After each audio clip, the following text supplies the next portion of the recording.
Shivers, The Enchanted Attic by M.D. Spencer, Chapter 6. "What?" Nicole asked. "What is it?" "Oh, cool," Casey repeated, shining the flashlight into the passageway. Nicole craned her neck. She stood on tiptoes. She tried jumping, but she could not see into the tunnel. "What?" she demanded, exasperated. "Cobwebs," Casey said. "Cool." Great, Nicole thought. Cobwebs.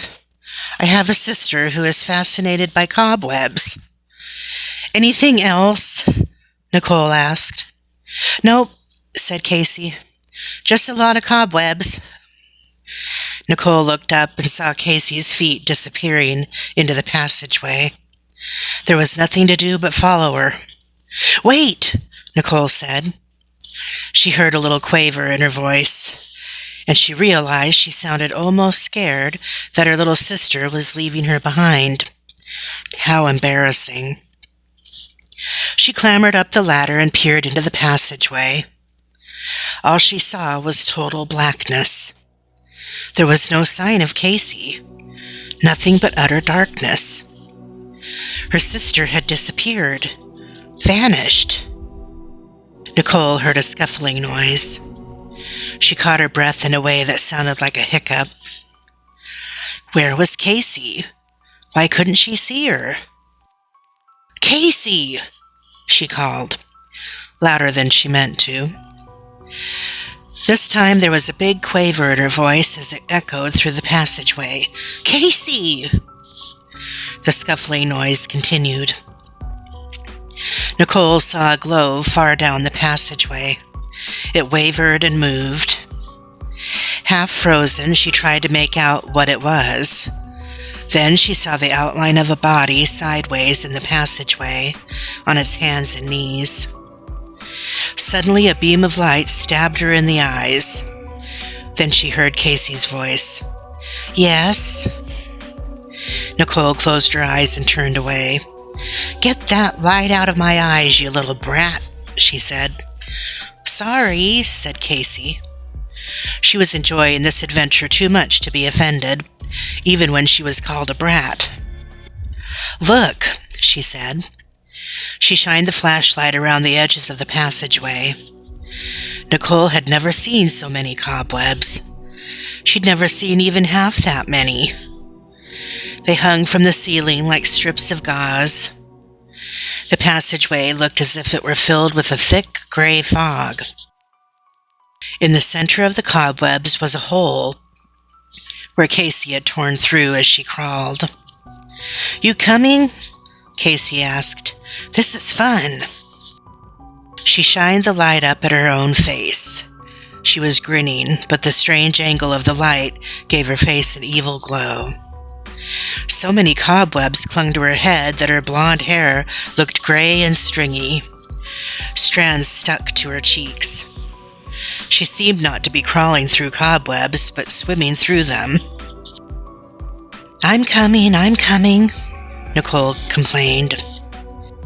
She placed her fingertips slowly on the floor of the passageway, as if she could somehow avoid touching the cobwebs if she was very careful. The idea was ridiculous, like trying to step into a swimming pool slowly so you wouldn't get wet. Suddenly it occurred to Nicole that something must have made all these cobwebs, and that could be only one thing.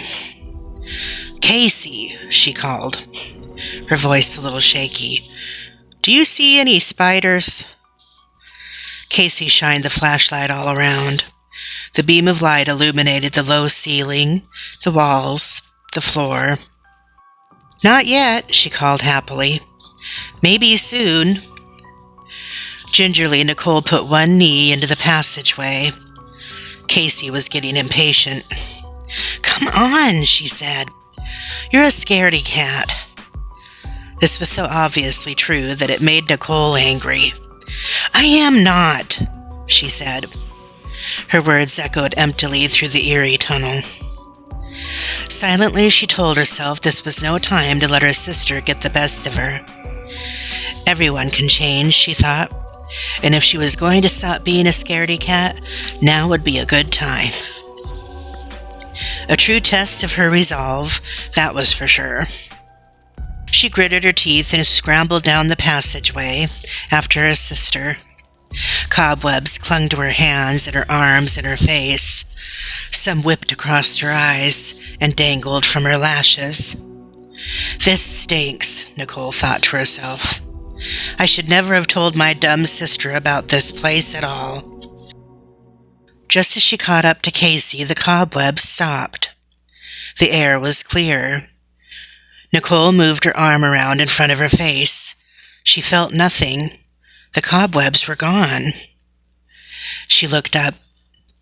The ceiling, which had been so low they were forced to crawl, was suddenly of normal height. Casey was already standing up, shining the flashlight all around. Here, give me that, Nicole said. She grabbed the flashlight out of Casey's hands. Hey, Casey said, I'm going to tell.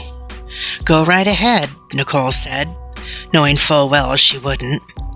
She couldn't see Casey very well, but she imagined she was pouting into the darkness. Nicole looked around. The opening through which she had climbed into the passageway was a square of light in the distance. She shined the light in a different direction. It shone on a wall with paint peeling and splinters showing. She turned around. Behind her was another wall draped with a decaying American flag. She moved the beam of light slowly across the flag. The stripes, so faded you could hardly tell the colors, ran up and down. Moths had eaten holes in the cloth. At the top were the stars, dirty white in a faded field of blue. Nicole could not count the stars in the darkness, but there were a lot fewer than 50, that much was certain. She directed the beam of light toward the middle of the flag. There, in the center, was a gaping hole, almost as if a cannonball had torn through it. Near the hole spread a large, dark, rust-colored blotch. Surely this flag had been carried on a battlefield. And, just as surely, that large, dark stain was...